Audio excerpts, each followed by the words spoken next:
Bismillahirrahmanirrahim. Assalamualaikum. Uh, Kali ini saya ingin menceritakan bagaimana plan Kuala Lumpur, plan struktur Kuala Lumpur yang telah dibangunkan pada tahun 81 untuk membangunkan Kuala Lumpur sehingga tahun 2000. Walaupun itu telah berlalu, tapi saya telah melaluinya ketika saya bekerja di Dewan Bandaraya dahulu, dan saya ingin menceritakan ataupun berkongsi pengalaman kepada pelajar-pelajar sekalian. Kuala Lumpur terletak di tengah-tengah negeri Selangor, seperti tunjukkan dalam peta itu. Bagi yang tak pernah ke Kuala Lumpur ataupun tak biasa Kuala Lumpur, inilah kedudukan Kuala Lumpur. Dia di pantai barat, sebelah pantai barat sepenanjung Malaysia. Dan inilah Kuala Lumpur. Ini semua adalah negeri Selangor, dan di bawah ni adalah negeri Sembilan. Di sini Putrajaya, di sini Cyberjaya, di sini Kelang. Dari segi topo map dia lebih kurang macam ni. Ini adalah sempadan Kuala Lumpur, sempadan Kuala Lumpur. Dan pada waktu itu Kuala Lumpur hanya mempunyai satu pusat bandar, tetapi kita rancangkan supaya Kuala Lumpur mempunyai 4 pusat bandar. Ini dipanggil tadi polycentric strategi. Dan pada waktu itu isu-isu utama adalah, pertama adalah pengangkutan dan lalu lintas yang selalu kesesakan yang amat teruk, jalan-jalan sempit dan tidak mencukupi, dan juga pengangkutan awam pada waktu amat teruk, tidak ada LRT, tidak ada MRT, tidak ada monorail. Basnya pun amat teruk. Kemudian banjir kilat, hampir setiap kali hujan lebat berlaku banjir kilat, dan di sana ada banyak rumah setinggan, dan kita menghadapi masalah perumahan, rumah tidak cukup. Dan juga waktu itu pembangunan banyak secara kecil-kecilan, tidak secara besar-besaran. Jadi masalah kecil-kecilan ni kadang-kadang infrastruktur tak cukup, kedai tak ada, rumah ada, ataupun kedai ada, rumah tak ada, kan. Kemudian kemerosokan kualiti alam sekitar dan kekurangan tempat riadah serta berkelah. Inilah isu utama pada waktu itu, pada tahun 80-81. Kita terlihat satu persatu.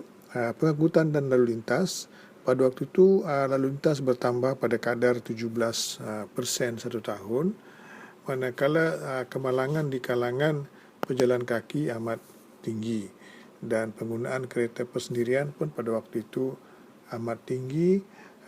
Bas pada waktu itu hanya 29. Pengangkutan awam boleh katakan hanya bas sahaja adalah 29% pada waktu itu. Jadi pada waktu itu kita telah rancangkan beberapa projek jalan raya. Di antaranya adalah skim penyuraian lalu lintas Kuala Lumpur. Kemudian kita membina banyak kemudahan pejalan kaki, sebab kemalangan pada waktu itu banyak berlaku kepada pejalan kaki.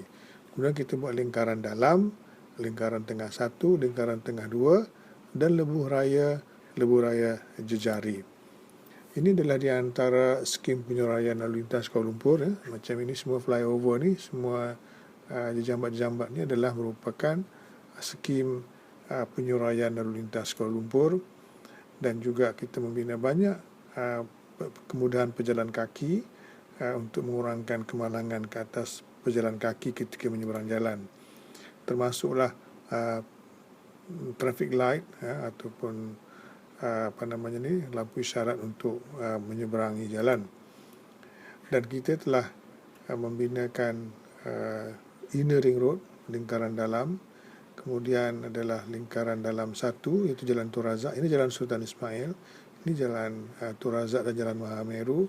Dan ini adalah lingkaran tengah 2. Semua orang tahu ini dipanggil MMR2. Pada waktu itu belum ada lagi, tapi kita rancangkan dan sekarang telah menjadi kenyataan. Dan inilah lingkaran dalam. Pada waktu itu belum ada Jalan Sultan Ismail, dan di situ sekarang sudah ada monorail. Dan ini lingkaran tengah 1, Jalan Tun Razak, dan lingkaran tengah 2 Taman Amara tu. Dan ini adalah elevated highway, merupakan lebuh raya jejari daripada kawasan Ampang menuju kawasan pusat bandar. Dan kita waktu itu juga telah merancangkan LRT, commuter train, dan juga monorail, LRT, monorail dan commuter train. Waktu itu belum ada lagi perancangan untuk buat MRT. Ini di antara perancangan kita pada waktu itu adalah LRT, dan sekarang telah wujud LRT laluan 1 dengan jarak kepala 3 minit sekali,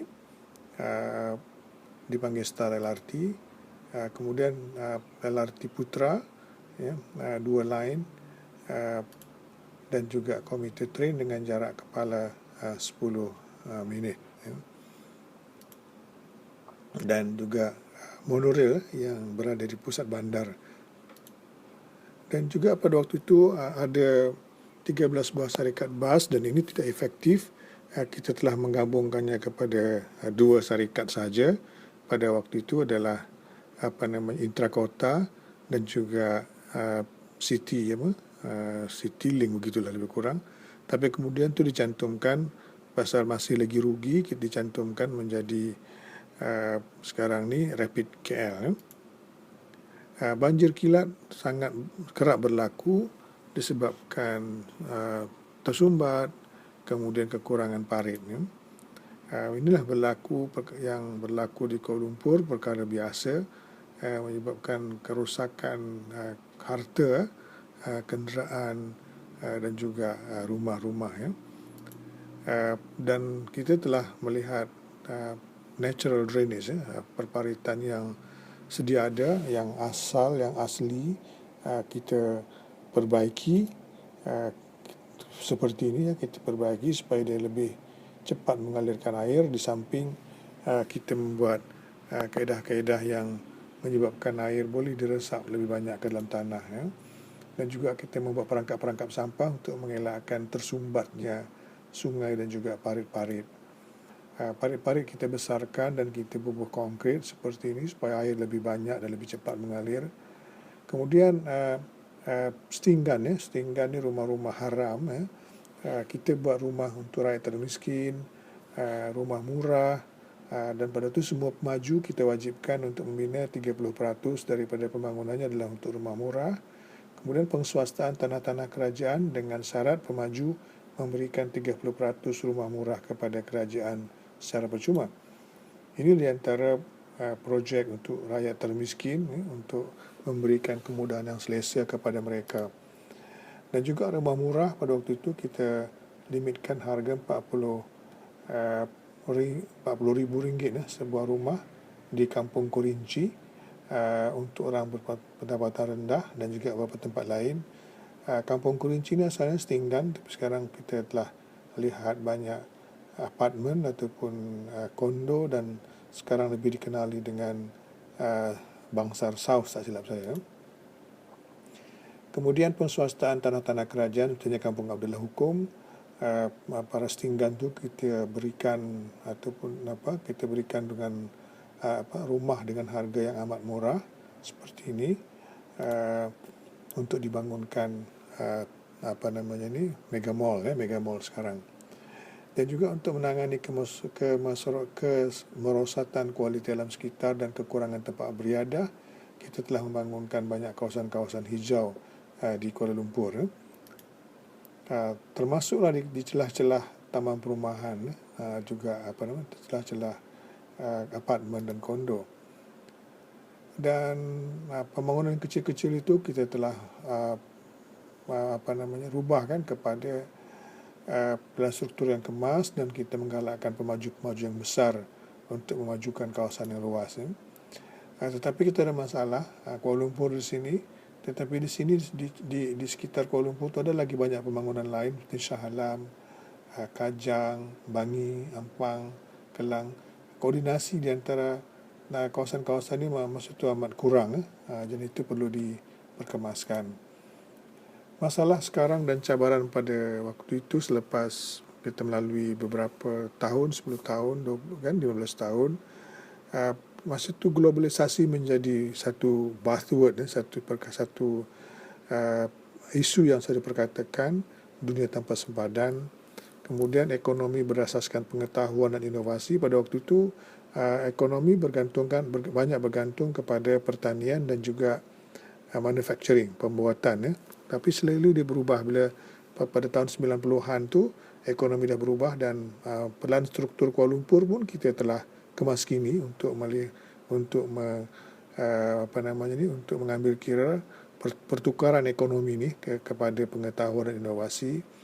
Kemudian penyelarasan pembangunan dengan penguasaan tempatan yang berjiran seperti saya sebutkan tadi, dan juga pengangkutan masih lagi isu utama sebab orang makin kaya dan makin ramai, orang lebih ramai yang mampu membeli kereta. Banjir kilat masih lagi tapi tidak seteruk dulu, dan perumahan pun masih lagi, so demand tu masih lagi amat tinggi. Jadi sekian, wassalamualaikum warahmatullahi wabarakatuh.